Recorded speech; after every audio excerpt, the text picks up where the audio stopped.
Jadi selamat pagi Bu, selamat siang. Siang. Ya, siang. Perkenalkan nama saya Muhammad Ryan Raffi.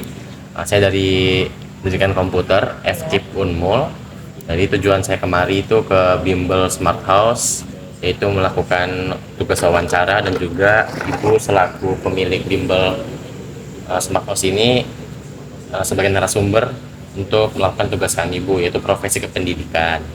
Jadi di dalam tugas ini saya selaku mahasiswa ingin mewawancarai ibu dalam tugas ini tuh sebagai untuk aja sih Bu, untuk kepuasan dalam murid-muridnya, terus juga gimana ibu mengajar, metode apa yang dipakai, sama mungkin sedikit latar belakang ibu sebagai guru dan juga pemilik dari Bimbel House. Jadi mungkin pertanyaan pertama, bisa Ibu ceritakan sedikit tentang latar belakang atau pendidikan Ibu atau pengalaman Ibu seperti mengajar sebelumnya gitu nah Bu. Saat sebelum mengajar di bimbel, pengalaman Ibu apa?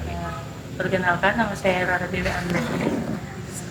Saya dulu itu FKIP Pendidikan Matematika, itu angkatan 2013. Tapi sambil saya itu mengajar privat ya, mengajar di bimbel di jalan aku juga saya lupa, pokoknya ada 2 bimbel saya jalani, jadi kuliah sambil mengajar. Nah, sebelum saya buka ini, saya itu ngelihat semua kondisi kayak apa sih buka bimbel itu seperti apa, itu saya lihat itu. Nah, terus apa apalagi Ya berarti pengalaman Ibu pernah pengalaman mengajar saya ya? pernah privat dari SMA. Saya privat dari waktu SMA, saya ngajar privat. SD pernah, SMA pun teman-teman seanu tuh juga pernah ngajar itu privat juga.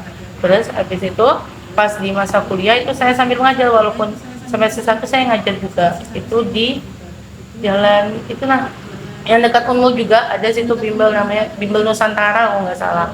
Itu saya ngajar selama setahun. Nah, habis itu sambil malamnya itu saya di Jalan Sejati sini ada bimbel juga, itu selama hampir 3 tahunan. Nah, itu saya pokoknya dari situ, setelah itu ya udah stop saya karena di sana tutup. Di sini juga waktu yang di dekat kampus itu juga nggak apa namanya nggak kondusif, jadinya ya sudah saya keluar kan ngurus sekolah masih kuliah aja. Berarti pengalaman Ibu udah banyak Ya, mengajar. alhamdulillah. Alhamdulillah. Dari SMA sih soalnya. Mungkin Ibu juga bisa ceritakan mungkin tentang latar belakang atau sejarah awal berdirinya Bimbel House ini, Bu.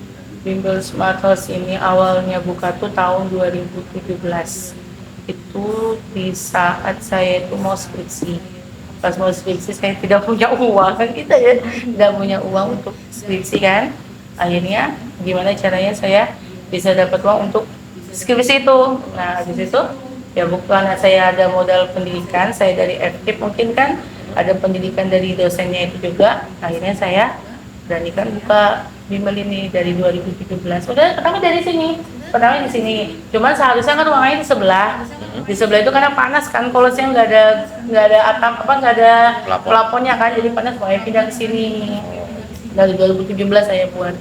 Ya itu dari 2017, dari satu murid, 2 murid, dari modal cuma spanduk aja sama meja, alhamdulillah sekarang sudah gede. Berarti udah lama gitu ya, Bu? Iya, alhamdulillah jalan 9 ya, 9 tahunan. 9 tahun. Berarti tadi alasan Ibu mendirikan itu karena buat gitu ya tadi? Iya, nggak punya uang buat skripsi, sama memang sini kan kebetulan anak-anak ini banyak nih. Heeh. Kenapa nggak sekalian, kan anak-anak banyak, jadi buat kayak buat buat bantu mereka belajar gitu awalnya. Oh, Itu gitu. aja. Berarti pada saat dibangun ini tahun 2017, Iya, itu berarti 2017. pernah mengalami masa pandemi kan ya? Iya, benar sekali. Berarti pas saat pandemi itu, Bimbel Smart House ini tuh bagaimana, Bu? Kalau pas pandemi malah alhamdulillah rame sih. Cuman kan karena gini, karena di sekolah kemarin tuh kan libur ya, yang Iya. selama 2 tahun tuh libur ya. Nah, jadi mereka tuh orang tua tuh pada dapat tugas dari WA, tugasnya itu di rumah. Nah, jadi mereka pada bimbel, Pada malah kesini. rame, malah pandemi itu yang biasanya murid saya itu paling 80, 70 jadi 160 sempat. 160 siswa itu selama pandemi, selama 2 tahun. Habis pandemi turun kan, habis itu naik lagi. Gitu. Oke, makasih ya Bu. Ya. Berarti metode apa yang Bu pakai yang bisa dipakai oleh guru-guru yang ada di sini buat mengajar kepada anak-anak gitu? Oh, kalau yang untuk Kalistung, beda Kalistung sama yang SD. Kalau Kalistung ini kami masih menggunakan metode mengeja sih. Kalau bahasanya tuh Iya. mengeja. Mengeja. Kan ada yang zaman sekarang tuh nggak boleh mengeja, tapi kami masih pakai mengeja. Karena satu kita masih anukan supaya anak itu tahu huruf dulu. Tahu huruf sama dasarnya dari kata buku itu apa gitu. Misalnya buku berarti dasarnya dari BU, B sama U gitu. Tapi kalau yang untuk SD kami mengikuti kurikulum sekarang sama mengikuti bukunya mereka. Oh, sesuai dengan Sesuai muridnya dengan bukunya mereka. Tapi kebanyakan mereka yang tahun-tahun ini nggak ada yang ada buku, nggak ada bukunya mereka dari sekolah atau nggak dibolehkan beli kan sekarang kan, nggak bolehkan beli sama dari sekolah tuh nggak ada bukunya. Jadi kami pakai sih soal sesuai dengan kurikulum aja. Kurikulum yang Iya, kalau misalnya kan ke K13 kan, jadi kami buat soal sesuai dengan K13 itu. Oh, gitu. Iya, bukunya nggak ada. Oke, terima kasih Bu sebelumnya. Jadi apakah Ibu pernah menggunakan teknologi? Oke,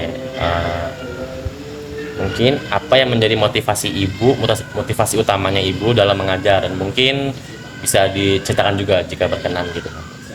Motivasi apa ya? Kalau realitas ya kita ya, kadang-kadang tuh waktu itu aja. Iya. Motivasinya cuman karena semakin lama kok anak-anak makin senang lihat karena kan di sini kami tuh belajar sambil bermain gitu nah Mas. Tahu kan anak-anak sampai keluar kayak gitu nah. Jadi anak-anak tuh senang. Jadi itu yang hiburannya saya tuh itu sekarang, motivasinya ya itu nggak ada lagi buat hiburan aja gitu aja. Nggak ada lagi. Tadi kan Ibu udah pernah bilang kayak banyak murid gitu kan. Iya. Pasti adalah beberapa kendala yang dialami sama bimbel.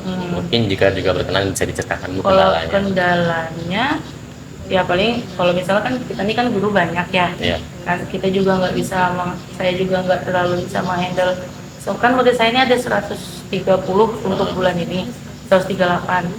Nah saya itu kan nggak bisa menghandle, jadi saya minta tolong ke gurunya. Cuman mungkin ada salah satu miskomunikasi sama guru yang nilainya anak itu anjlok, atau yang muridnya tuh kok sudah berapa bulan tidak bisa membaca kayak gitu kan.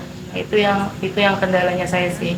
Jadi gimana caranya saya itu harus memperbaiki semua itu. Cuman saya nggak mau menyalahkan guru gitu ya. Saya nggak mau menyalahkan guru.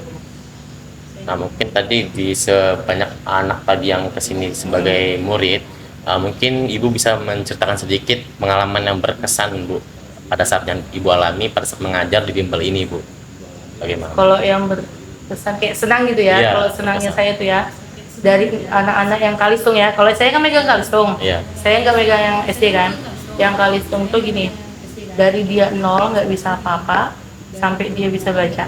Itu senang banget saya itu. Cuman kalau yang SD, saya kan minta tolong sama gurunya, minta tolong supaya alhamdulillah saya ada yang nilainya meningkat, ada yang orang tuanya senang. Dari yang pertama meningkat jadi omongan orang gitu, nah di sini aja bagus kayak gitu. Itu sudah senangnya. Itu sebagai apa ya? Sebagai citranya Iya. bagus jadi. Alhamdulillah saya ini nggak ada nyebar brosur Mas. Oh. Saya nggak ada nyebar, tapi orang-orang dari mulut ke mulut. Saya ini terkenalnya Kalistung. Bukan SD, iya Kalistung tuh yang yang baca tulis itu ya. Jadi yang dari 0 bisa baca, yang dari kelas 6 pernah kelas 6 nggak bisa baca, itu dia bisa baca gitu nah. Itu terkenalnya saya itu di Kalistungnya itu. Baik. Nah, habis itu kan tadi kan karena banyak juga murid-muridnya kan. Mungkin sebelumnya mohon maaf Bu, menurut Ibu nih selaku pemilik bimbel, mungkin Ibu merasa apa kelebihan dan kekurangannya masing-masing pada sistem saat bimbel gini Bu, saat kita belajar mengajar. Oke. Kalau kekurangan banyak ya Mas ya. Kalau kekurangan ya, contohnya satu, kalau yang nggak bisa baca tuh nah kan mau kayak visi-visi saya itu gini, anak 3 bulan tuh bisa lancar baca. Tapi kan semua itu tergantung dari otak anak masing-masing. Iya betul. Ya kan? Ada yang 2 bulan sudah lancar membaca, tapi ada juga yang 6 bulan baru bisa lancar baca. Nah itu gimana caranya saya tuh, kekurangannya tuh gimana caranya harus bisa gitu nah menganukan anak, tapi kan anaknya beda-beda gitu Mas. Iya betul. Ya kalau kekurangannya itu sih gimana caranya saya juga mengatur gurunya supaya gurunya tuh bisa mengikuti dengan saya, tapi ada juga yang gurunya tuh kayak semaunya dia ada gitu. Paham aja kan? Ya paham, paham. Ya kalau kelebihannya apa ya kayaknya kalau kelebihan kayak Kelebihan. kelebihannya belum ada sih ya, maksudnya saya tuh nggak tahu ya kelebihan dari Bimbolnya apa, cuman ya itu mungkin karena respon positifnya mereka itu yang buat alhamdulillah murid sekarang 130 dari pagi sampai malam tuh dipercaya orang, itu aja kelebihannya. Nah, mungkin pertanyaan selanjutnya tuh kayak gini Bu, apakah dari pihak bimbel ini tuh ada kepikiran atau berencana nih membuat kayak e-learning, jadi Cabang pada gitu ya? platformnya itu kayak pakai YouTube, pakai banyak kayak sosmed gitu lah Bu, Oh, buat ngajar gitu lah. Kalau untuk sekarang Facebook sama Instagram sih Mas. Facebook sama Instagram ada, situ kayak anak membaca ada, mewarnai ada, itu ada. Tapi kalau untuk yang kayak promosi itu jarang sih saya itu. Paling itu aja sih. Kalau YouTube, saya ini masih belum belum bisa buat. Jadi sebisanya aja paling kayak gini kan. Nih. Ini kan pada, ini kan semua anak-anak semua. Fulus semua anak-anak. Ini yang mewarnai, ini yang membaca, ini yang anak kalau naik tingkat kayak video atau apa itu sudah ya, sama Instagram sih. Berarti Itu platformnya aja. itu menggunakan Instagram Sama Facebook. Facebook, dua Iya. itu ya. Sama kalau WA enggak ya? Iya. WA kan kayak status-status gitu Iya. ya, enggak. Itu aja sih. Itu aja. Mungkin Ibu yang terakhir nih, mungkin Ibu bisa ceritakan struktur apa aja yang di dalam bimbel ini Bu, kayak dari pemiliknya dulu Kak, baru gurunya siapa aja dijelaskan. Ya sih Mas, karena saya ini tinggal ada bikin begitu, cuma kayak saya ngatur semuanya, kayak misalkan keuangan saya, guru itu saya, sistem yang ngajar ini saya semua. Berarti Ibu yang Nggak ada, iya, menghandle. saya nggak mau merepotkan Orang. guru, iya, saya nggak mau merepotkan orang. Kalau memang saya yang pusing, ya sudah gitu nah. Ya misalkan mereka izin, ya udah nggak apa-apa, saya yang cari penggantinya gitu. Saya nggak mau merepotkan mereka gitu. Cukup Berarti- ngajar aja gitu. Oh gitu ya. Berarti Ibu mengatur nih siapa yang shiftnya ini, nanti di Iya, ini. saya mengatur semua dari pagi. Misalkan Mbak, saya izin nggak masuk sore, nah itu saya yang cari penggantinya. Berarti kalau kita boleh tahu Bu, tadi kan Ibu udah ngomong nih kalau murid ada 138. Iya. Kalau untuk gurunya Bu, totalnya berapa ya? Gurunya itu ada, ini saya sudah aku ini lupa juga. 1, 2, 3, 4, 5, 6, 7, 8, 9, 10, 11, 12, 13, ini 14, 14. 14. Iya, 14 guru. 14 Sama guru. saya 15. 15. Saya ngajar juga soalnya. Berarti ibaratnya kita anggap tuh 15 guru. Iya, 15 Berarti guru. shiftnya itu per Beda-beda. per jam itu berapa guru? Per jam itu kayak ini kan tadi dari jam setengah 8 sampai jam 12 ini nih, satu jam 4. 4 guru. 4 guru. Nanti kalau sore jam 4 sampai setengah 6 itu di sebelah ada 4, di sini ada 3, berarti 7. 7. Kalau tapi gurunya ada yang sama ya. Iya. Kalau malam itu sini 4, sini 4, 8. Berarti dia per shift gitu ya, Bu Iya, ya? Ada shiftnya iya. masing-masing. Ada anunya masing-masing. Beda, tapi dalam misalnya satu orang itu ada yang 5 kali pertemuan. Nah itu. Jadi beda kayak sama gitu lah orangnya. Biasanya kan saya nih sama, nah gitu. Berarti tadi Ibu menggunakan platformnya tuh Instagram sama Facebook. aja. Ya. Cuman kadang tersambung sama tweet apa ya? Iya. Tweet itu nah ya Iya. itu. Nah, kalau cari soal itu saya biasanya di Pinterest sih. Soal. Soal-soal soal apa buat anak-anak tuh di Pinterest sih Mas. Tahu aja kan Mas ya? Tahu. Ya, sama sih kalau edit di Nih, cecok ya aja. Oh ya, nggak Ya apa-apa. tuh. Ya, ini sih saya soal-soal di sini-sini aja. Itu aja sih. Baik Ibu, mungkin itu aja dari kami. Iya. Selebihnya tuh terima kasih banyak udah Iya, membantu sama-sama. tugas saya sendiri untuk dalam mata kuliah profesi pendidikan. Mungkin harapan kita semua, semoga bimbel ini makin ramai lah murid-muridnya, Amin. makin terkenal lagi di Amin. kalangan luar. Jadi yang anak tuh makin pintar gitu ya kan Bu. Nah, Iya. Itu sih Bu, makasih banyak ya Bu ya. Sama, nanti kalau ada apa-apa nanti Ya. anu aja WA aja kan, Oh, ya, siap. ada pertanyaan kurang tuh WA aja. Siap. Selalu nanti dijawab. Terima kasih ya Bu. Ya, sama-sama. Sukses pokoknya. Nih bawa ya. Ya, makasih Bu. Bawa.